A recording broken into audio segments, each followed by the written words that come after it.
I was staying at a hotel for a work trip, a place I had visited before, so I was familiar with the layout and surroundings.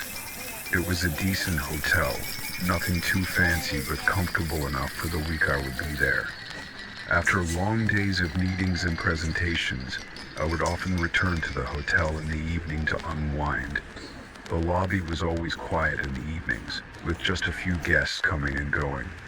However, there was one man I began to notice, and his presence soon became something I couldn't ignore. At first, it seemed like nothing out of the ordinary. He was there every evening, sitting in the same spot in the lobby, reading a book or sipping a drink. He appeared to be in his late 30s with dark hair and a neat suit, which was unusual for a hotel lobby where most people were either in casual clothes or returning from dinner. Something about him, though, stood out. He never seemed to do much other than sit and stare at the entrance, as if he was waiting for something or someone. I couldn't tell if he was just another business traveler or if something was off. Over the next few days, I began to notice a pattern. No matter what time I returned to the hotel, the man was always there, in the same chair, doing the same thing. Whether it was late at night or early in the evening, he was always there, never changing his routine. At first, I thought I was just being paranoid, but it became increasingly hard to shake the feeling that he was watching me. When I'd walk through the lobby, his eyes would follow me, never looking away, and it made my skin crawl. I didn't know why he was staring at me, but it felt unsettling, like I was being observed. One evening, after another long day of meetings, I returned to the hotel, hoping to get some rest. I passed through the lobby as usual, but this time the man wasn't sitting in his usual spot. I didn't think much of it at first, but as I waited for the elevator, I couldn't help but notice him in the corner of my eye. He was standing near the entrance, watching me. My heart rate quickened, and I turned quickly to avoid his gaze. The elevator doors opened just in time, and I stepped inside, feeling a small sense of relief as the doors closed behind me. As I reached my floor and walked down the hallway toward my room, I thought I heard footsteps behind me.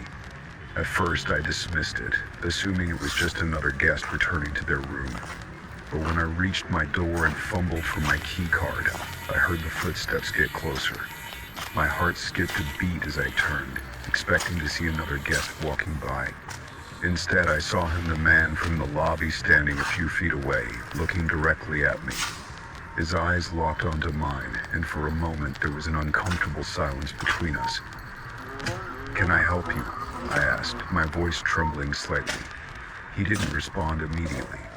He just stood there, his eyes still fixed on me. Finally, he smiled a cold, almost predatory smile and said, "I think you dropped something." I glanced down at the floor, but nothing was there. Confused and uneasy, I stepped back, holding my key card tightly in my hand. I don't know what you mean," I stammered, not sure what to do. He took a step closer, and I felt a surge of panic rise in me. Something about his presence made my skin crawl. His smile never faltered as he spoke again, this time in a low voice that barely reached my ears. "You don't remember me, do you?" I froze. The words sent a chill through my spine. I didn't know who he was. I had never seen him before, not outside of the lobby, and I certainly didn't recognize him now. "I think you have the wrong person," I said, my voice barely above a whisper. But before I could react further, he nodded as if he had expected that response and turned to walk away. I stood there, watching him, until he disappeared around the corner. My breath came out in shaky gasps as I quickly unlocked my room and hurried inside. I bolted the door behind me, my mind racing. What had just happened? Why had he followed me? And why did he make me feel so uneasy? I didn't sleep well that night. Every small noise in the hallway made me jump, and I kept replaying the interaction over and over in my mind. The next day, I left early for my meetings, trying to put it behind me. But when I returned to the hotel in the evening, I couldn't shake the feeling that something was off. I walked through the lobby, hoping to avoid the man. But as I passed through, I caught a glimpse of him again, sitting in his usual chair, staring at the entrance. It was as if he had never left. For the next few days, I stayed on edge. The man continued to appear every evening, always in the same spot, always watching. I began to change my routines, taking different routes to my room, hoping to avoid him. But no matter what I did, it seemed like he always knew where I was. I started to wonder if he had been following me all along, if he had been tracking my movements. But the more I tried to avoid him, the more I felt trapped, as if there was no escaping his gaze. Then, one night, he wasn't there.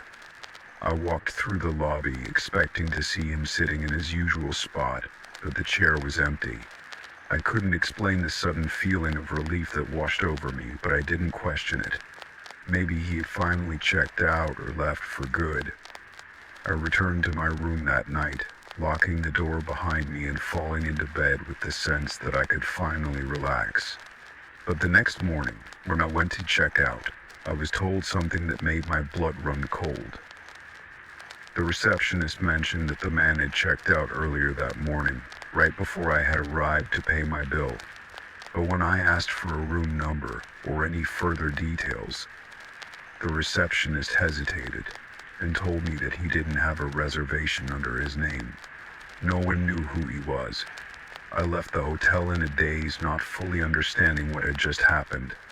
The man was gone, but I couldn't shake the feeling that I had been followed, watched, or worse. And I never saw him again.